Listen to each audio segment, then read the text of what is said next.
बात करते हैं आतंक के खिलाफ चोट की। जम्मू कश्मीर के किश्तवाड़ में एंटी टेरर ऑपरेशन एक बार फिर शुरू हो गया है। कल आतंकियों के साथ हुई मुठभेड़ में एक जवान शहीद हो गया। खुफिया सूचना के मुताबिक चट्रू के जंगल में 3 आतंकी छिपे हैं। कल सुबह 7 बजे सेना की पैरा स्पेशल फोर्सेस, 11 आरआर, 7वीं असम राइफल्स और एसओजी किश्तवाड़ की संयुक्त टीम ने सिंहपोरा के जंगल में सर्च ऑपरेशन शुरू किया था, जो अब भी जारी है।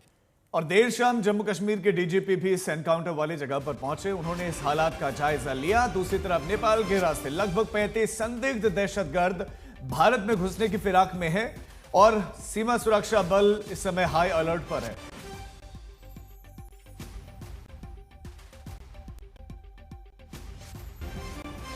तीन आतंकवादी सूचना मिलने के जंगल में छिपे, तो special para force, SOG, 11 RR के जॉइंट ऑपरेशन चल रहा है। सुनील जी भट्ट हमारे संवाददाता खबर पर अपडेट्स के साथ जुड़ गए। सुनील, अभी ये ऑपरेशन जारी है क्या?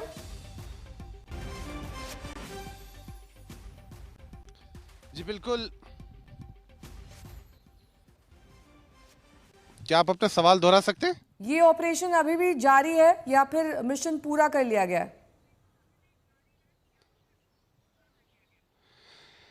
जी, इस समय हम ग्राउंड जीरो पर मौजूद हैं जम्मू कश्मीर के किश्तवाड़ जिले में और आज दूसरे दिन भी लगातार इस पूरे क्षेत्र में गहन तलाशी अभियान चल रहा है।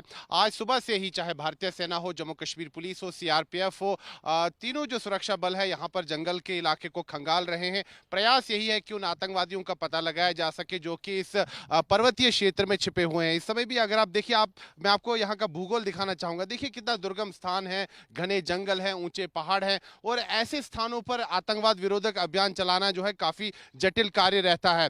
और सुरक्षा बल जो है इस चुनौतीपूर्ण ऑपरेशन को चला रहे हैं। यहाँ पर एक गहन तलाशी अभियान चल रहा है। इस ऑपरेशन में समय लगेगा। जो सूत्र बताते हैं कि 3 से 4 आतंकवादी इस इलाके में छिपे हुए हो सकते हैं, जिनमें कि एक खूंखार आतंकी कमांडर सैफुल्ला भी हो सकता है। तो इसीलिए सुरक्षा बल जो है पूरी तत्परता के साथ कार्य कर रहे हैं। काफी विषम परिस्थितियों में ये ऑपरेशन चलाया जा रहा है। आज दूसरा दिन है यहाँ पर तलाशी अभियान का और अभी तक जो समाचार आ रहा है कि वो ये है कि ये हो सकता है, ऐसा अंदाजा लगाया जा रहा है कि जो आतंकवादी है 2 समूह में बट गए होंगे, क्योंकि यहाँ से कुछ दूरी पर एक और गांव है, वहां पर भी तलाशी अभियान चल रहा है। हम भी चाहेंगे कि हम आदमी की किसी भी तरह की मूवमेंट अपने कैमरे से ना दिखाएं। हम बहुत जिम्मेदार चैनल भी हैं, लेकिन मैं आपसे ये जानना चाह रहा हूं कि क्योंकि एनकाउंटर भी हो रहा था, तो क्या दूसरी तरफ से गोलीबारी हो रही थी और क्या ये आतंकी अब एक जगह से दूसरी जगह मूव कर रहे हैं वहां से?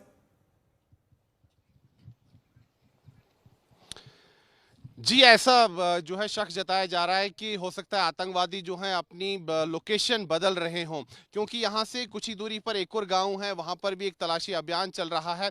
तो ये एहतियातन ये कदम उठाए जा रहे हैं कि जो आसपास के इलाके हैं वहाँ पर भी सुरक्षा बल गए हैं, पूरे इलाके को घेर लिया गया है। प्राथमिकता यही है कि ये जो आतंकवादी यहाँ इस इलाके में छिपे हुए हैं वो कहीं भागने में सफल ना हो जाए, क्योंकि हमने पहले भी देखा है कि किस प्रकार से आतंकवादी जो हैं वो भागने में सफल हो जाते हैं, क्योंकि यहाँ का भूगोल जो है उस भूगोल का वो उसकी आड़ में जो है अपना जो है स्थान बदल देते हैं। तो हो सकता है ये ऐसा इस बार ना हो, इसीलिए सुरक्षा बलों ने पूरी तरह से कॉर्डन लगाया हुआ है। प्राथमिकता यही है कि ये आतंकवादी जो है यहाँ से भागने में सफल ना हो, और दूसरी प्राथमिकता ये भी है कि इन आतंकवादियों को जल्द से जल्द ढेर करना है, क्योंकि ये आतंकवादी जो है, जो कि 3 से 4 आतंकवादी यहाँ इस इलाके में छिपे हुए हैं। बताया जा रहा है कि काफी समय से यहाँ सक्रिय थे, कई महीनों से सक्रिय थे और कई महीनों पहले ये जो है भारत पाकिस्तान अंतर्राष्ट्रीय सीमा या नियंत्रण रेखा से घुसपैठ किए हुए हों।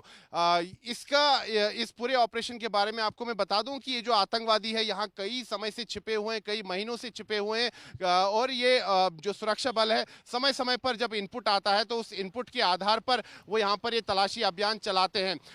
और अगर ये जो घुसपैठ की बात करें, जो किश्तवाड़ जिला है ये नियंत्रण रेखा और भारत पाकिस्तान अंतर्राष्ट्रीय सीमा से काफी दूर है, और अमूमन देखा गया है कि जब भी आतंकवादी घुसपैठ करने में सफल हो जाते हैं, चाहे अंतर्राष्ट्रीय सीमा से या नियंत्रण रेखा से, वो अपने लोकल। ठीक है, बहुत बहुत शुक्रिया इस तमाम जानकारी के लिए आपका। तो ये आतंकियों की तलाश अभी जारी है।